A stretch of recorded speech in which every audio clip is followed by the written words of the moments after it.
I know you're going to ask me this question. If I would settle down here someday. What would you say was the single biggest difference between Sri Lanka and Singapore? So when you plan on going abroad for maybe your studies or to settle down, migrate, whatever it is, you have to also take note of these aspects of life.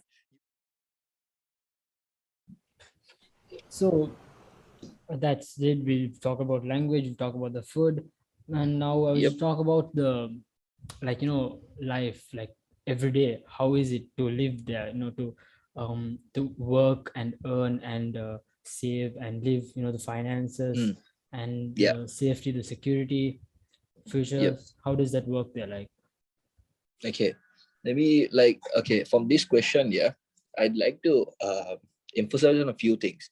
Most of it is very similar to Sri Lanka, most of it, but there is also the major difference. One of the major differences is security. And I don't know how much we can talk about this, but it just doesn't do justice. Because when you take, for example, recently I was talking to another friend and even my parents about this, about security. When you compare security in Sri Lanka and security in Singapore. And I don't mean, what I'm basically trying to say here is, how safe do you feel walking in the streets? How safe do you feel walking in the streets at probably this time? Okay, let's just say 1 hour ago is like about 12 o'clock for me. Okay, it's about 12 a.m. You go to the streets in Singapore at 12 a.m. You can have anyone, basically anyone, let alone guys. I'd say girls. You can have girls walking around in the street all by themselves without an issue. With basically not needing to wear a headset, not needing to look at their phone. They can just walk without having an issue. But tell me, how many of the women, you speak to the women or the girls in Sri Lanka, or you speak to any guy in Sri Lanka, a young guy or anyone who feels vulnerable to do this at 12 a.m. at the night, just to walk in the streets or go get some food or I don't know, do anything for that reason. Forget about 12 a.m. It's almost close to impossible. You don't feel safe in the daytime, man. Yes, there is that sense of feeling safe and security is not provided. And I don't know who to blame for this. I just don't want to get into politics right now. But yes, we do have a major difference when it comes to security provided by the country here. And one of the main reasons for that is because the country does take care of these kind of incidents. There have been incidents, everywhere there are incidents of this nature occurring, but the penalty you pay for this kind of things is pretty serious. So when you look at that, people avoid to do this kind of whatever misbehavior or whatever act they want to commit. Okay, that's the security aspect of it.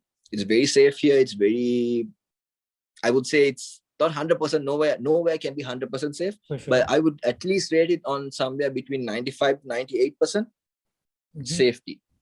Okay, then let's talk about lifestyle. From the streets, bro. You're from the streets and you're telling us, so it's not right from here. Like if I wanted right now, it's 1:30 right now, I can just walk in the street with probably wearing like 10 gold chains, and there's no one going to stab me, there's no one going to chase me, no one going to kidnap me, no one going to pickpocket me, no one going to like basically do anything to me.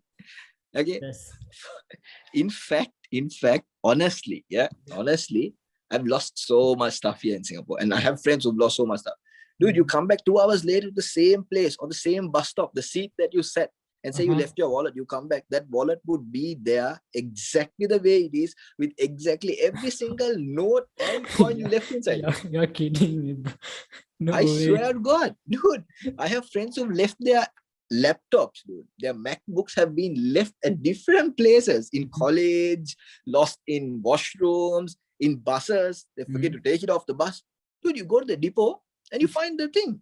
It's there in the lost and found, just seated down there. You just have to show something and you take it. That's all. Damn. Okay. The reason people don't want to do this is because there are CCTV cameras basically everywhere.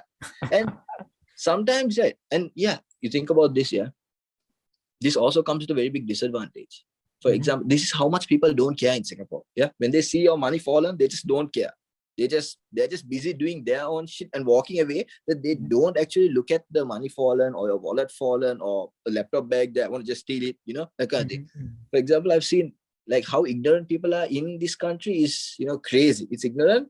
I would name it ignorant, but it's also good and it has its bad. For example, I've seen people fall down staircases, like the very old people fall down staircases. There's no one going to help them. It's just because the people ignore each other. They don't really, they're traveling. They don't really want to look at, oh, your money is falling, or you are falling, or your something's fallen. If they do happen to see, yes, they would help. But then otherwise, I've seen so many people just falling, then they just get up and they go themselves. It's like they don't pay attention to these things. You understand? It's just gone. So yeah, then the stealing aspect of it goes, the security, and all this just revolves around this. I think that's enough. I've just spoken so much about security. Then the next main aspect I'd want to speak about is finance. The living expenses here is very expensive, extraordinary, I would say. You compare with Sri Lanka, you can basically, I don't know how much is like a meal in Sri Lanka. Say you want to eat a biryani in Sri Lanka, how much do you think a biryani costs? $500. More $500. Yeah, I mean, rupees. A biryani here depends on what biryani you get. Yeah, if you get a good biryani, it's going to cost you somewhere around Sri Lankan rupees 650 to 700 with the conversion rates right now. But there are biryanis you can get for $4.50, the cheaper ones. Okay, that might cost you somewhere around $500, $600. Yeah, 500, 600 rupees. Oh yeah. So yes, everything from meals to basically everything. A house, a car, what else? Your education, your basically anything that you need for your daily expenses, is very expensive. It is very expensive. But that goes without saying, they do pay you well. So they do pay you well. So if you earn in Singapore, then you can spend in Singapore. But like, yes, you can live in Singapore by earning in Singapore, but it's very different to Lanka. That's one of the instances where I happen to choose Lanka over Singapore, because if you think about it, you can earn a basic salary in Sri Lanka, and you can basically live without, okay, stuff in Sri Lanka is expensive. I'm not going to say no. Most of the stuff, the prices are almost the same, but you can earn a moderate salary. You can live in your own land. You can own your own vehicle. You can also put aside some money for savings if you're smart enough. But in Singapore, it's like you earn and then you spend. That's it. It's all just gone. The reason for that being is they do give you a big salary. The reason they pay you well is because they know that the living standards here, or anything and everything here, is way more expensive when you compare it with other countries. It's way more expensive. So yeah, and basically you can't own a vehicle here. You own a vehicle, 10 years later, you have to put it to scrap. So the government just scraps it off and they'll pay you back what they feel is, what they feel how much your vehicle is actually worth, the value of the vehicle after 10 years. That's what they pay you back. After 99 years, you have to give up your house. It is like that. So you own your house for 99 years. That's it. Yes. So there is a lot of weird rules and regulations here. So what do you do after 99 years? So what do you do after 10 years? Like you have to buy another car. You have to buy another house. Yep. You have to buy another car. That's it. That is why in Singapore, you don't find cars like you find in Sri Lanka. In Sri Lanka, we find cars with a number plate going as Shri. Yeah. Right. I think last time they used to, I don't know if they all still have it. Yes, still there. But yes, we used to find. In Singapore, you don't find those old cars anymore. They just discard. You can't find those. Yes, they just discard. If you can find, yes, you might find like one or two, but those guys are paying hefty taxes. You have to pay crazy amount of taxes to keep those old vehicles on the road. So who wants to do that? Everyone wants to get it's basically what they're doing here is they're just taking their older vehicles, sending it out, getting new vehicles. The government is making some money. The people here are just upgrading their living standards from time to time to time. And that's why the Singapore is trying to be the most updated version possible. And that this is basically a part of it. And every 99 years, they scrap down buildings and build up a whole new one. So we all live in apartments here, and all our apartments are scrapped down every 99 years. So that's like... So, yep, that's basically what it is here. So that's food, that's finance. That was security, that was finance. And daily life here, I would say, compared with Sri Lanka, it's a lot more complicated. It's very fast-paced, very fast-paced. You If you speak to me and ask me if I have free time, I really don't have free time. Okay, there are a few things that I do. I go to work, I sleep, I do train. I train a lot. These are basically the 3 things that I do. And this alone takes all the time I have throughout the day, my 24 hours. And it's like very fast paced. It's very fast paced. When you come to Sri Lanka, you understand that, okay, you're working from 8 to 5. Yeah. After 8 to 5, what are you actually doing? Chilling. You're just Yes, you're basically chilling, just relaxed, thinking of dinner, this kind of thing. But in Singapore, it's pretty hard to do that. You always have something coming up. Okay, you just don't realize. I don't know if it's the same for young people over there, but for us being here, we feel like it's very fast paced. I work 12-hour shifts, so I get basically 12 more hours off. From the 12 other hours off, I'm sleeping for probably the next 8 hours. Yeah, and then you have 4 hours. I have 4 hours to train, to make my food, to travel, everything of that nature. Yeah. So, yep, my days go very fast. That's basically lifestyle here. It's very expensive. It's very complicated. It's very top notch. It's a race. Yep, we're just racing, man. It's like you compare the fastest 2 countries in the world. It's Hong Kong and then it's Singapore. We're just racing with time. We just don't want to miss 1 second. And yeah, that also contributes to the economy of the country. They just want to get the maximum workout and it's just maximizing. All they want to do is maximize the time. Yeah. I've heard that people don't retire in Singapore. They work past 60, 70 years old. Yes. Okay, this is how it is. It's not people don't retire. People do retire in Singapore, but their retirement age is I just don't remember exactly what it was, but I think it's above 65, somewhere going towards 70. This is the retirement age in Singapore. But what happens is, once you retire, say you retire in 65, you end up finding another job. For example, you go to the eating stalls here. We have a lot of outdoor eating stalls here. Okay, like for example, in Sri Lanka, you all have Bilal Hotel, or you all have Pilaus, or you all have Shafa Hotel. Yeah, you all have these eating houses. Yeah. In Singapore, most places, you don't find just this one eating house. You find many eating houses in one under one shelter. For example, say it's not actually a multi-story building. It's just maybe 1 floor, but then we call it a food court. So you have food stalls all over the food court. So you basically go there and you get order all your food, whatever you want. So the people who work there are usually our retired old uncles and aunties. Okay. Most of them are above the age of 65, 70, some people 80. You find cleaners all over, cleaners in our MRT stations, train stations, office cleaners, all these people, yeah, most of them are above the age of 65, 70, going towards 80. Even people of 80, 85 years are selling newspapers on the streets, are basically doing something to live, because what they also believe is you can't live here without making an income. Even if it's $100, you have to make that income to live here.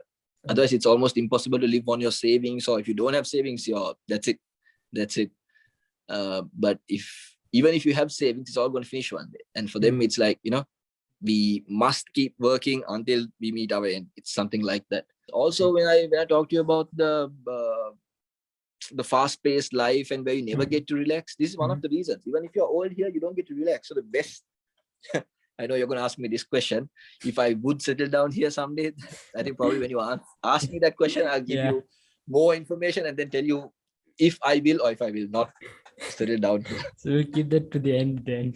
But I think, like you said, it's probably that, they're just used to the lifestyle of always running and stuff. So they just find it hard to retire at 65. They just have to keep hustling and doing stuff. That's probably just ingrained in their blood, and they just can't sit at home doing nothing. But so now we've learned all of this stuff, like you've told us so much about Singapore. But before you went, right, like you had certain expectations, right?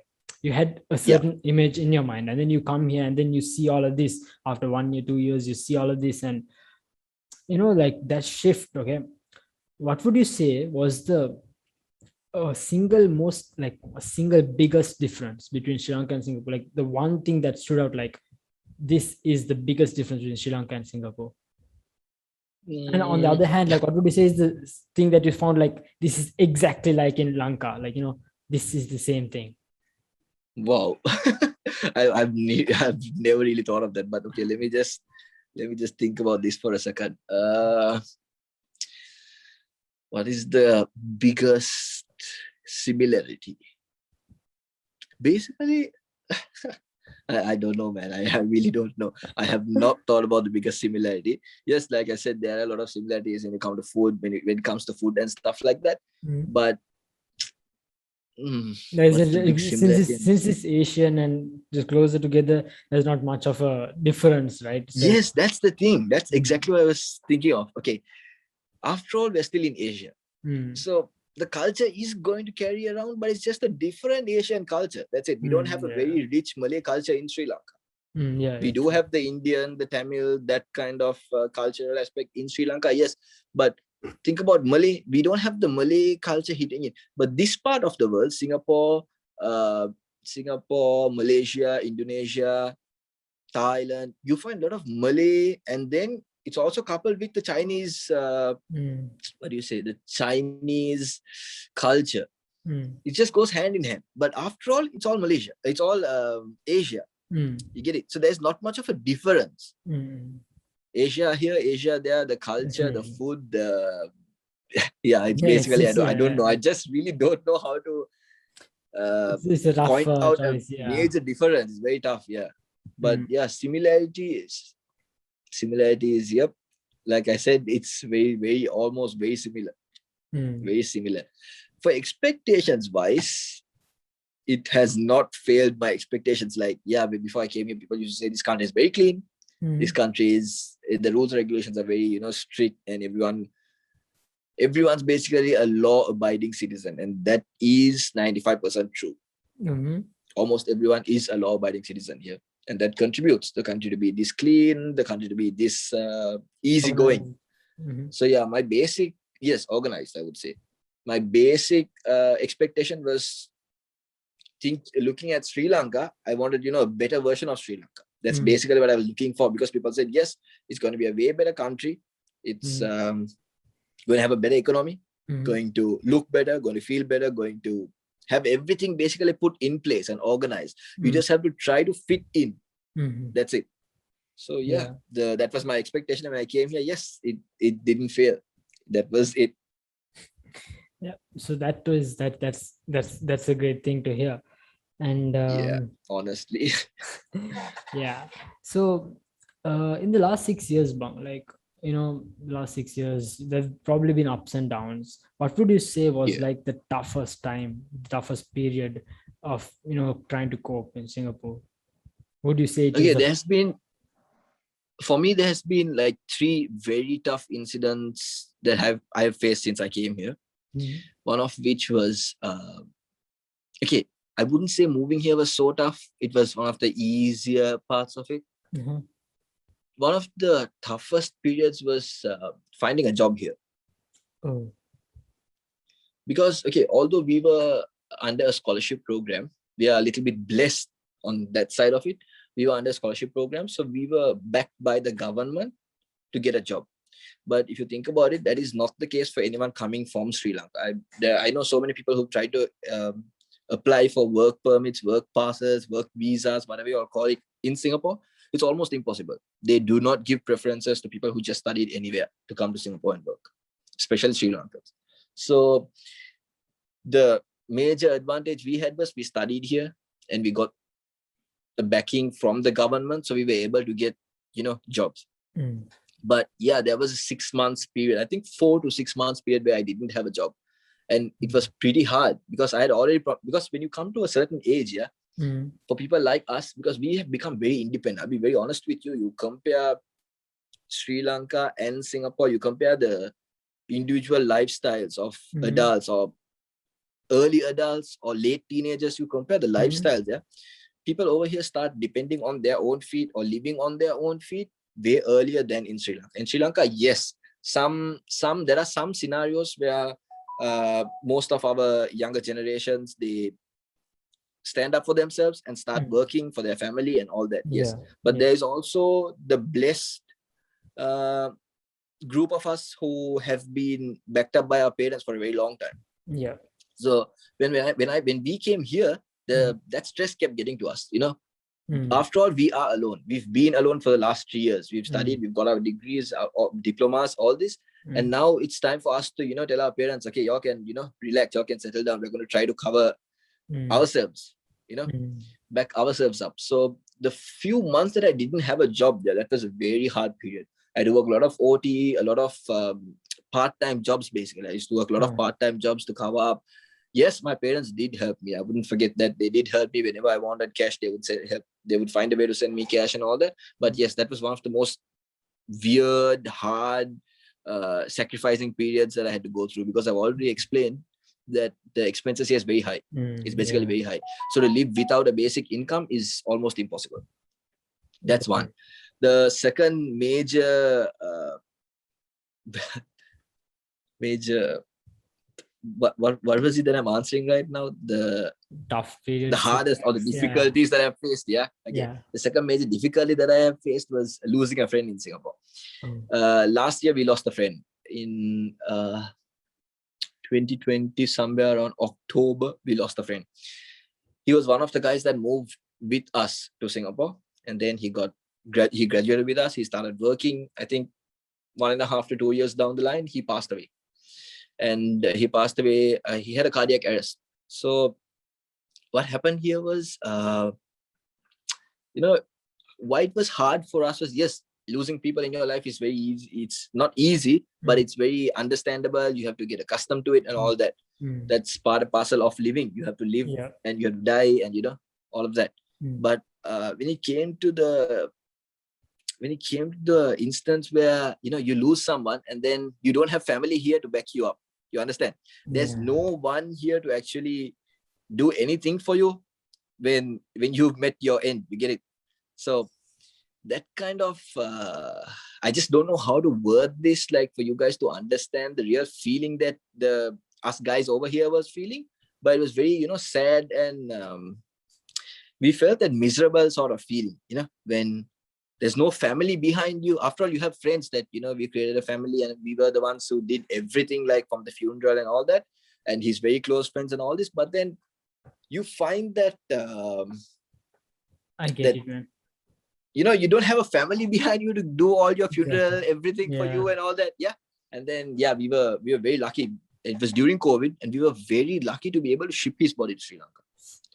We were able to get it, I think it took us a week or something, but yes, we were able to fly the body back to Sri Lanka. And, just imagine, that the feeling comes in again when you imagine like the parents were never going to see him.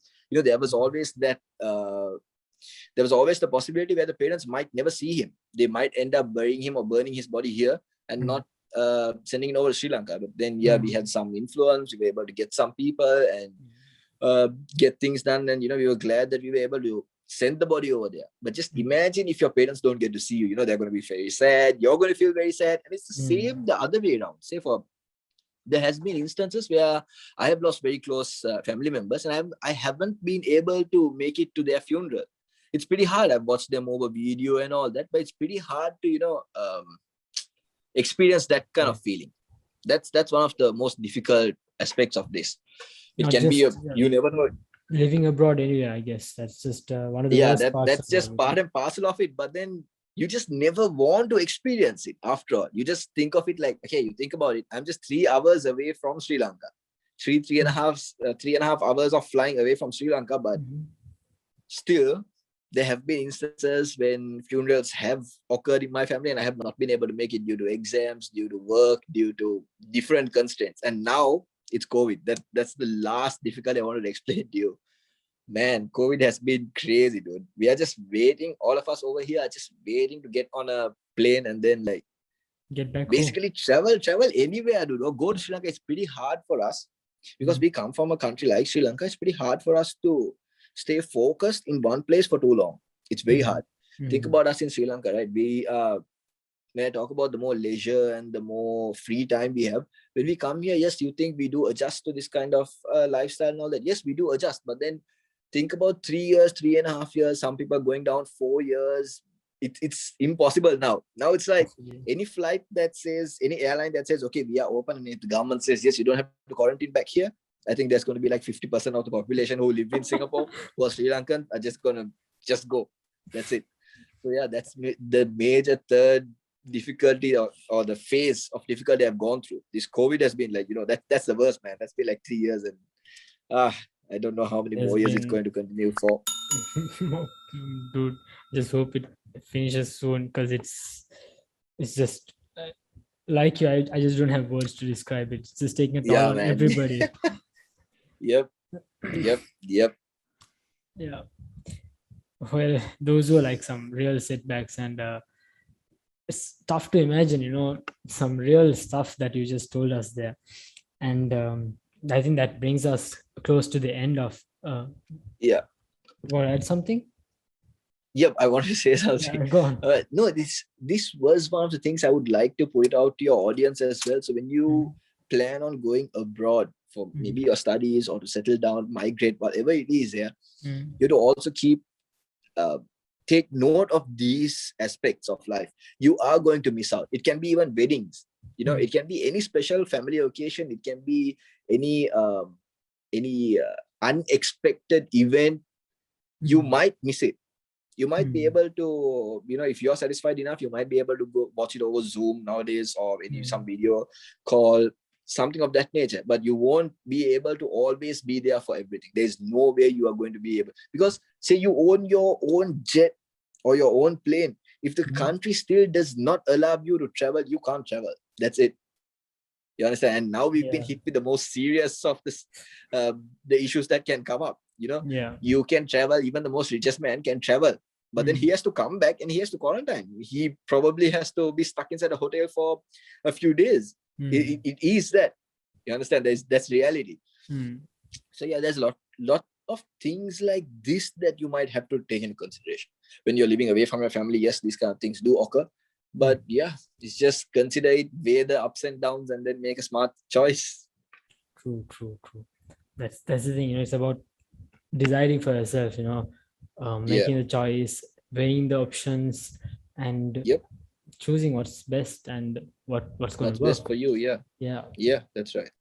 And like I said, so we are somewhat coming close to the end. So we are here at the crucial question: would you settle down in Singapore? Would you ever consider settling down, or would you maybe even recommend somebody else to settle down?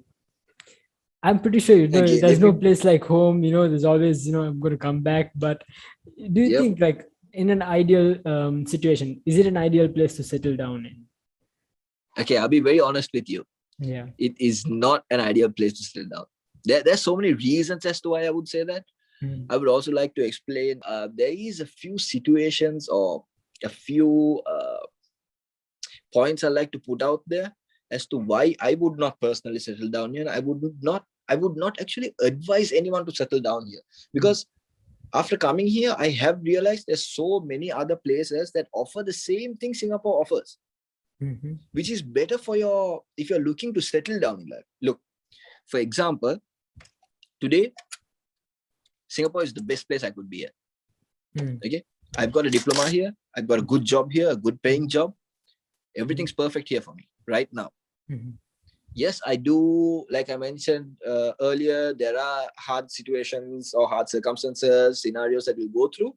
It's all about overcoming those things and then looking for your future. Yeah.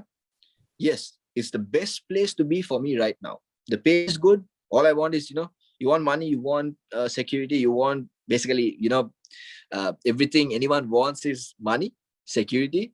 You don't have time. You don't have time here. You're just running. But what better can you do when you're young? You understand? When you're just starting your career, like for me, I've just started my career. So just keep chasing my goals, dreams, all this. Yes, it's the perfect place to do that. It's basically what I'm trying to say is, it's the easiest place to make some money. You have to have a good educational background. Without an educational background, yes, you can make a better living than what you can make in Lanka. Yes, that's true. But it's hard for you to get a job here. Saying if you are from Lanka, then it's hard for you to get a job here. But if you're a local, it's pretty easy for you to get a job here without a good educational background.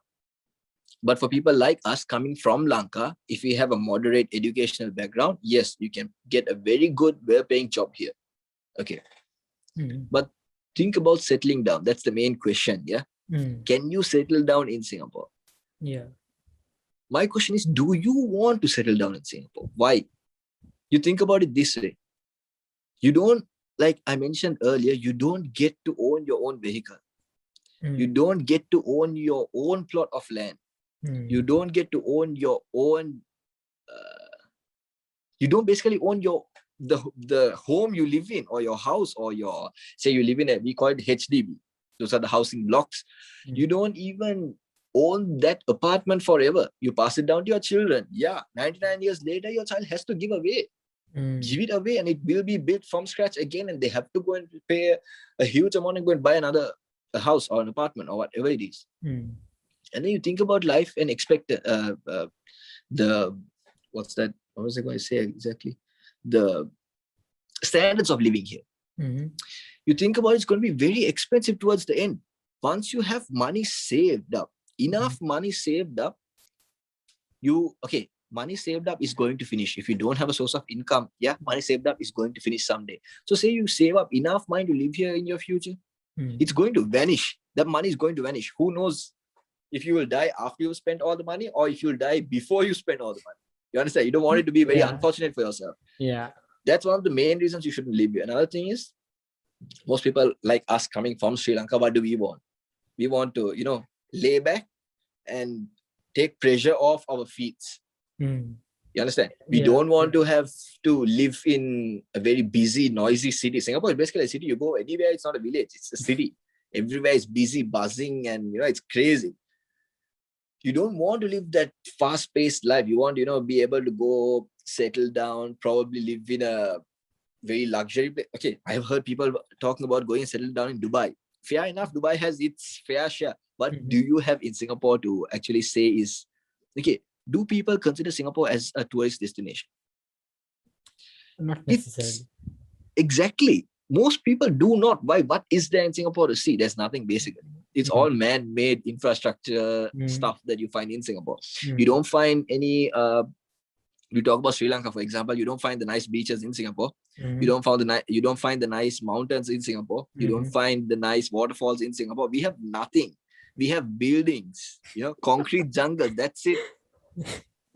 It's a maze here, man. You just look out the window and you'll just see probably one river flowing across the whole country. That's it. And it's a man-made lake. That's it. It's not a river. Okay, it's a man-made reservoir basically. Okay. That's it.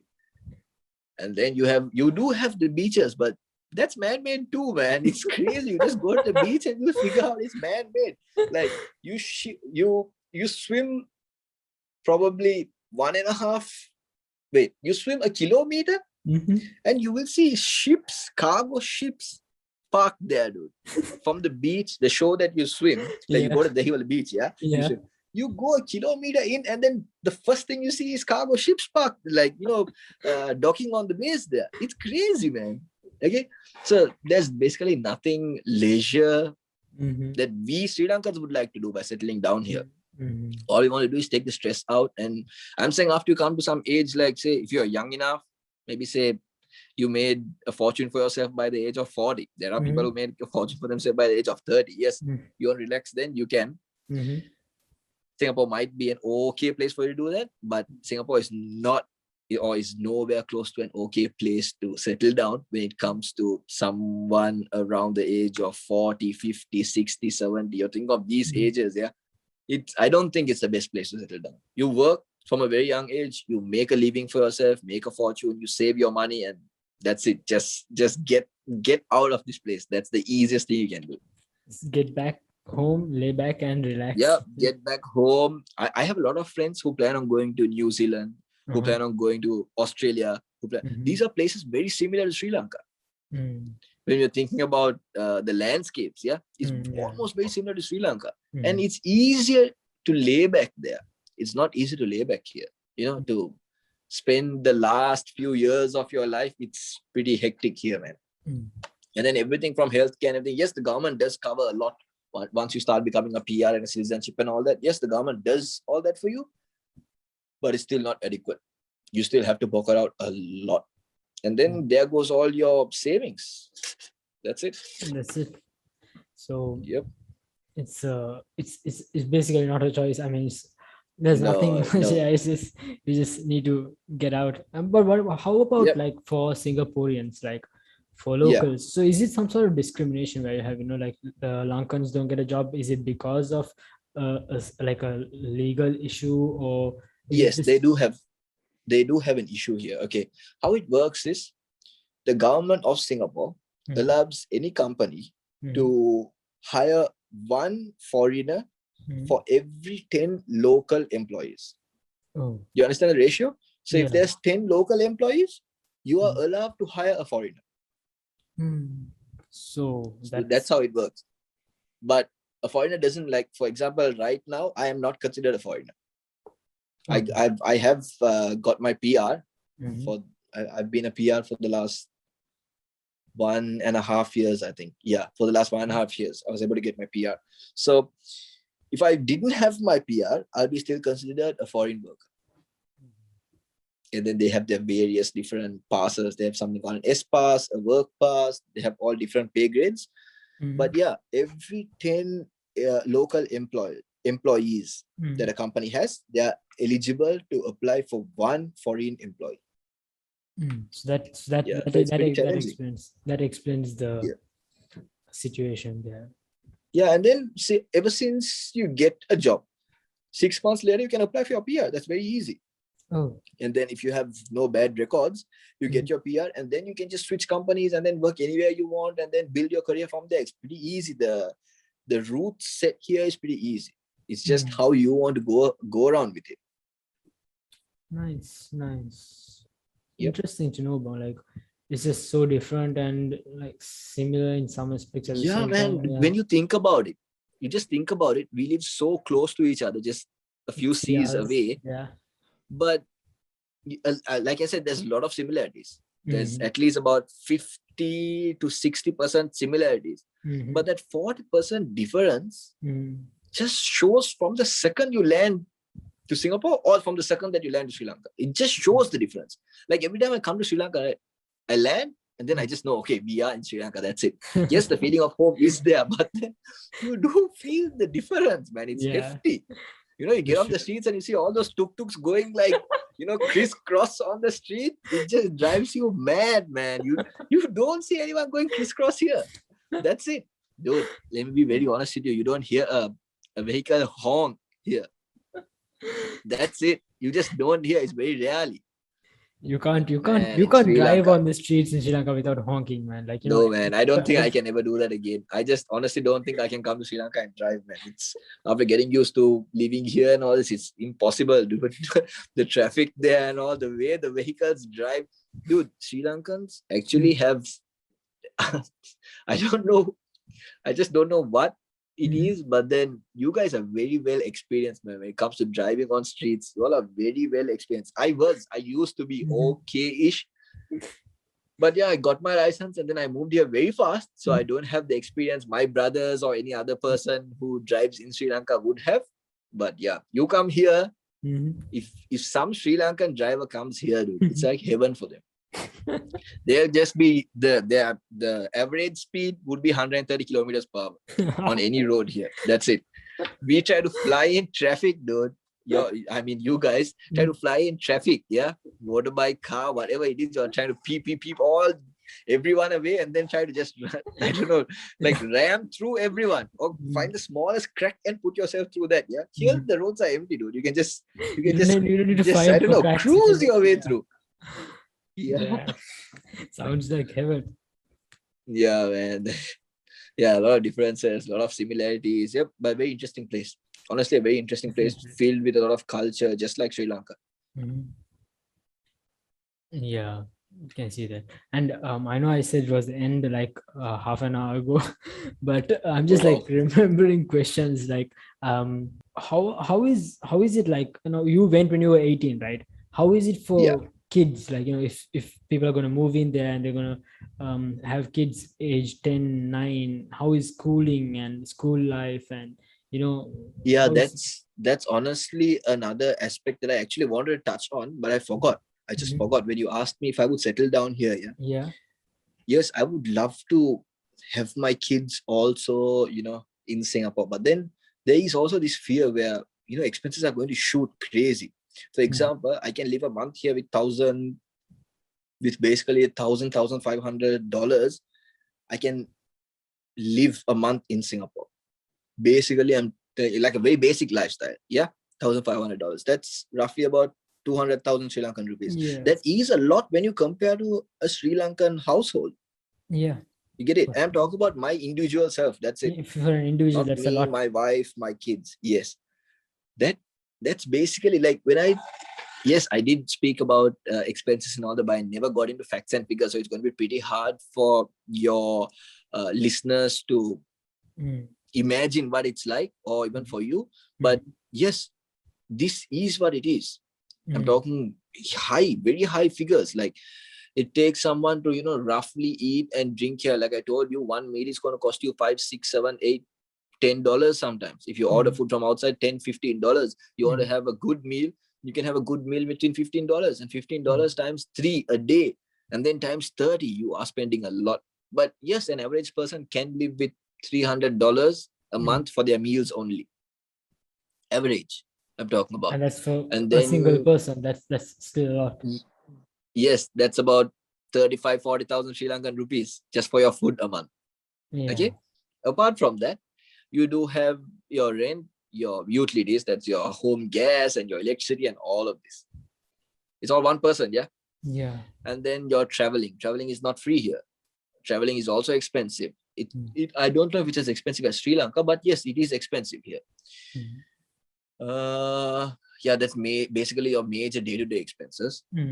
You compare that, like I'm currently, this is 1,500 to 2,000 or 1,000 to 1,500. This is where I'm spending a month. That's for just one person. Just imagine you put two people into this picture. It just shoots. It might not shoot double. Yeah, it might not go to 3K, but it might go to $2,000, $2,500 for two people. And then you think about your kids. Okay, your wife, okay, is more like you. You think about kids, yeah? You have to give them schooling. Which is not free. Yes, the education is well. Sorry? Education is not free. No, education is not free here. Education, you will have subsidized rates. If you can apply, you can get subsidized rates. You have education for the kids. You have healthcare for the kids. Then you have to basically everything else for your kids, because after all, they're kids, yeah? Yeah. So when you think about it, say you have one kid, yeah? One kid is like two parents put together for me. That's the expense I'm seeing.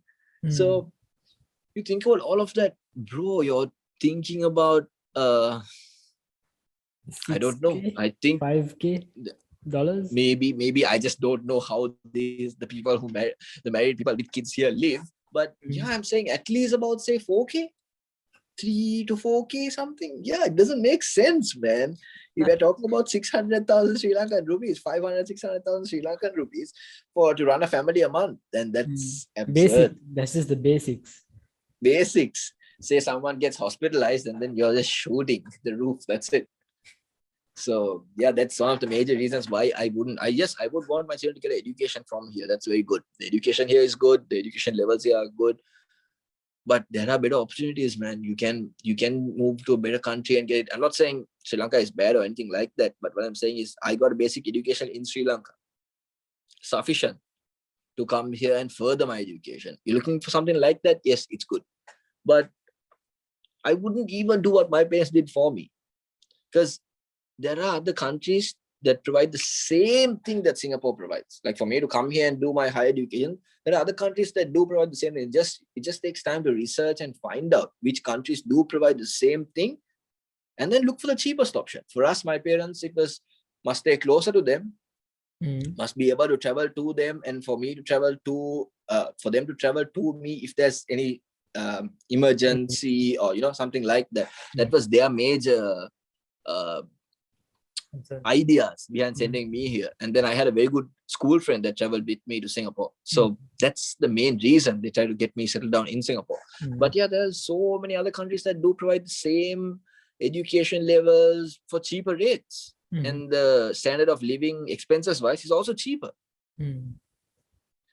So yeah, raising a family here is not not very smart, man. But there are people who are doing it. There are people, say you earn a salary of 10, 15, 20,000 Singapore dollars. I don't know if anyone does earn big amounts like that, but yeah, maybe there are people who earn big amounts like that, and yeah, that might be okay. Or if you have income streams, different income streams, I think the older you get, you start incurring more income streams and all that. Yeah, it might be okay, but I don't think it's advisable. You ask for me to advise. Yep, no, I'm not up for raising children here and basically settling down here. Yeah, that's a big not no. what I'm looking for. Yeah. So, but like, if we are not talking about settling down, but like as a kid, what you mentioned is the schooling experience is probably going to be really good, the education and the Yeah, the extracurricular. education is pretty much good. Yeah. No, so probably Singaporeans are putting their kids in schools, so Yeah, they need to be doing something good out of it, obviously. So yeah, exactly. But I was gonna say, was you think about it, we did get. I'm not trying to upplay or downplay anyone here, but you think about the international schools that we went to.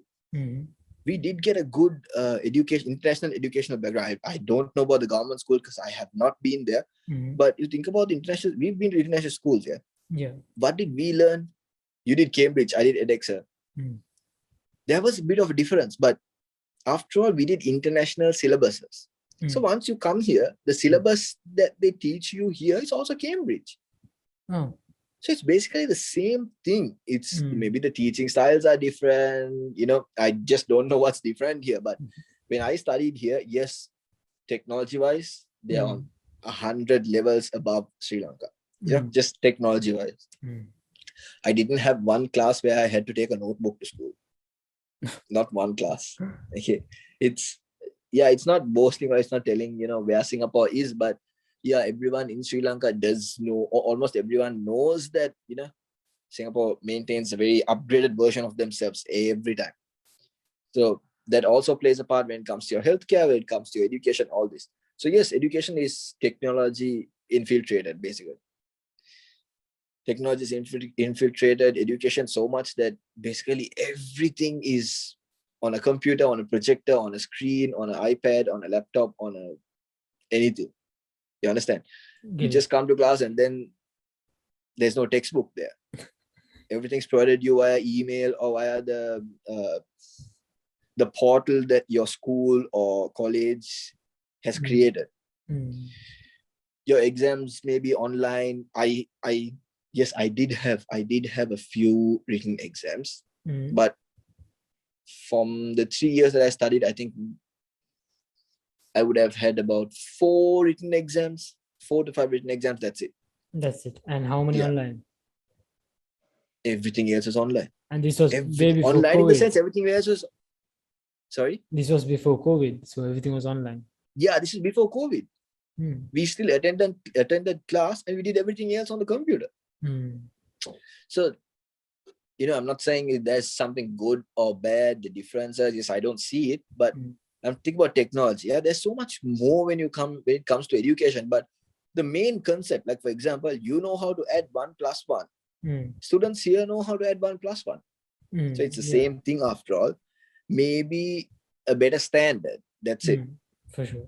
You're given the same education, a better standard. So it's up to you to choose. If your financial aid is pretty high, then you can choose a place like this. There's nothing wrong with choosing a place like this. Your students or your children will get a good education. Yes, with the most blessed sort of, most luxury sort of education.